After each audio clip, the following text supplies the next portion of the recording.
Void Chronicles, Season 1, Episode 1. Kyomu arrives. A layered sky, like stacked worlds. Floating land shards drift slowly, as if the realm is asleep. A flock of gifted birds passes. One has eyes like glass.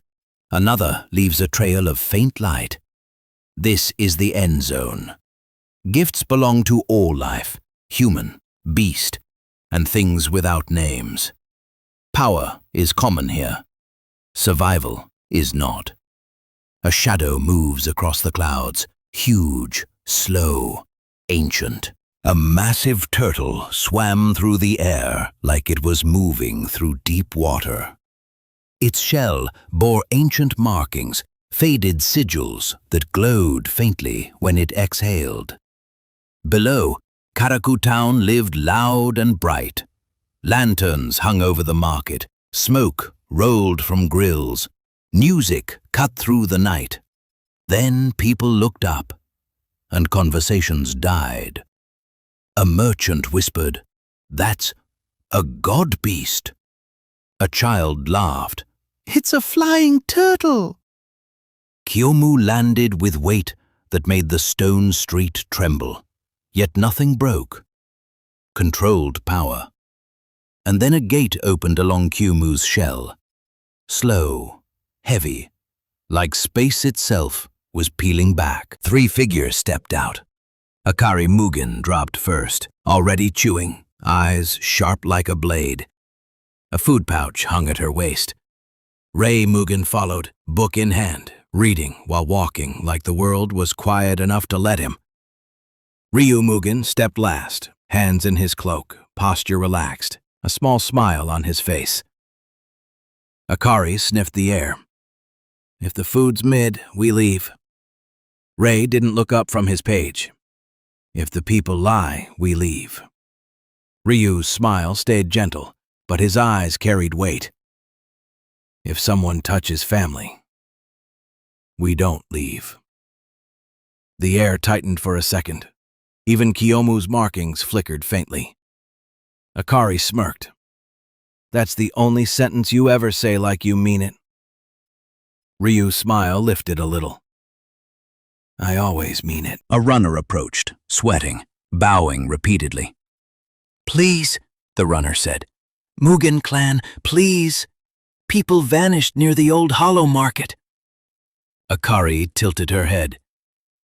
"Vanished like kidnapped or eaten?" The runner swallowed. "Both." Rei finally looked up, calm eyes sharp. "Beast?" The runner nodded quickly. "A beast, armored, too fast. It drags people into the ruins." Akari cracked her neck. "Finally." Ryu's smile didn't change, but there was something underneath it. Interest. Rei glanced at him. "You're enjoying this?" Ryu answered without hesitation. "No." A beat passed. Then he admitted softly, "Maybe." The ruined district felt colder than the rest of the town. Broken stalls, torn banners, and hanging charms that whispered in the wind like warnings no one listened to anymore.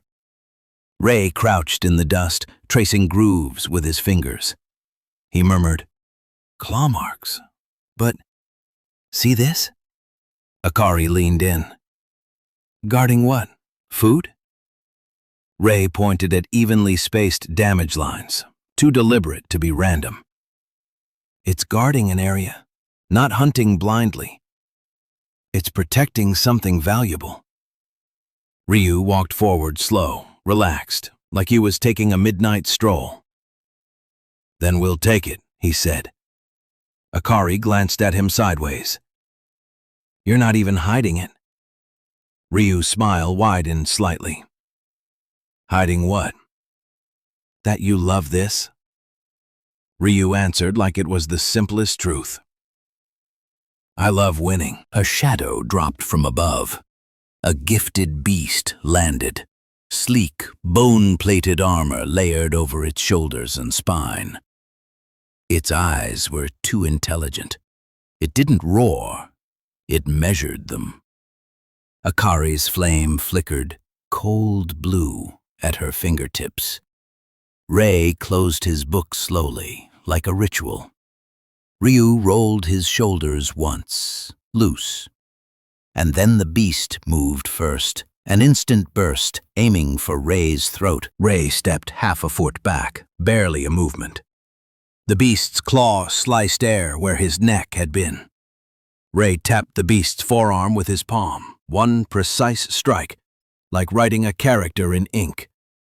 A faint glowing script flashed, then disappeared. Ray spoke calmly. Covenant. Angle shift. The beast's elbow jerked slightly offline. Its next swipe wasn't clean. Akari laughed once. That's dirty. Ray replied. It's correct. Akari burst in low, feet scraping sparks. She didn't throw a wild blast. Instead, she shaped blue funeral fire into a thin blade along her forearm. She sliced across the beast's shoulder plating. The flame didn't burn like normal fire. Armor hissed and lost its glow, as if willpower itself had been drained. Akari's voice turned cold. Your output is loud. I'm turning it down. The beast countered with a tail whip. Akari ducked. Too late. The tail clipped her shoulder and sent her skidding back, shoes carving lines into stone. No blood, just impact. Akari grinned through pain. Okay. Then Ryu stepped in. He moved like he was bored. And then, snap, he was inside range. A short right, no wind-up, no hesitation. It slammed into the beast's sternum with a dull thud. The beast's armor cracked, tiny fractures spiderwebbing outward. Ryu followed instantly. Left elbow to the jaw hinge, knee to the abdomen, palm strike to the collarbone. Compact, brutal, efficient. No wasted motion. Ray's eyes narrowed. Stillwater branch. Akari smiled like she'd been waiting for it. He's finally playing. The beast leapt away to create distance. Ryu stepped once and met it midair. He caught its wrist. The force stopped the beast like it hit an invisible wall. Ryu twisted, controlled, no break. He didn't want to kill. He slammed it down. Stone cracked beneath them in a crater. The beast wheezed. Akari approached with flame ready to finish. Ryu lifted a hand, simple. Akari froze. Her eyes twitched. Why stop me? Ryu's voice stayed calm, quiet, smiling. Not yet. Ray moved past the beast, following its retreat instinct. Behind torn banners, he found a hidden alcove. A nest. Not eggs. Two small gifted beasts, young, trembling. The monster had been a parent. Akari's flame dimmed without her choosing. Her voice lowered. So the town's been stealing from it. Ray pulled a small notebook and began writing, eyes scanning symbols scratched into the wall. Zone law punishes greed. Ryu stared at the wounded parent beast, then at the young. His smile faded, just slightly. We don't kill guardians, he said. Akari's jaw tightened. It killed people. Ryu answered simply. People came here first. Silence. Akari clenched her fist, wanting blood, but unable to deny truth. Ray exhaled. We can end the cycle. Ryu nodded once. Ryu wrapped his knuckles with cloth. He stepped toward the parent beast. It bared its teeth weakly, expecting death. Ryu didn't flinch. He placed his hand on its armor and pressed. Not harsh. Firm. A controlled pressure point strike. The beast's muscles relaxed. It couldn't move aggressively now, but it could breathe. Rei watched carefully. "You disabled it," Ryu replied. "Temporary." Akari scoffed. "Soft." Ryu's smile returned, small, dangerous. "No." He looked toward the town. "We're going to teach them." Akari grinned. "Now you're talking." Back in town, the runner looked relieved until Ryu spoke. "The beast was guarding its young," Ryu said. "Your people stole from it." The crowd murmured. A man shouted, "So what? It's a monster!" Akari stepped forward. Blue flame flickered. "Same monster again." Rei raised a hand slightly. The air tightened. Ryu smiled kindly, almost. "You'll repay what you stole." "And if we don't?" the man demanded. Ryu's smile stayed, but his eyes went cold. "Then Kyomu stays here." Everyone looked up at the turtle. Kyomu's markings pulsed. The town understood what that meant. They broke. People rushed to bring food, supplies, cloth, not out of kindness, out of fear. Akari leaned close to Rei. "He's scary when he's polite." Rei answered dryly, "He's scarier when he's calm." Night. Inside Kyomu. Akari ate like nothing happened. Rei read while eating, not noticing he was eating. Akari tossed him a skewer. Rei caught it without looking. Ryu sat opposite them, watching with a small smile. Akari spoke through food. "You know, you'd be likable if you smiled like a human." Ryu answered, "I did." Akari frowned. "No, you did the predator smile."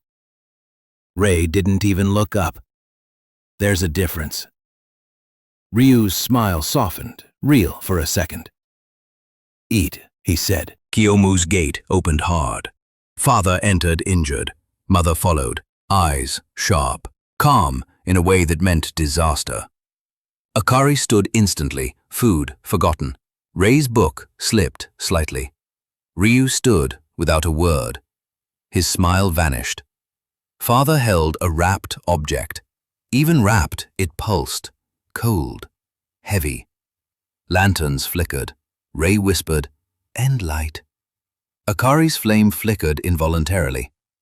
Mother said quietly, "We found proof." Father's voice dropped. "An accursed key." Kyomu trembled. Its markings glowed, like it recognized an ancient sin.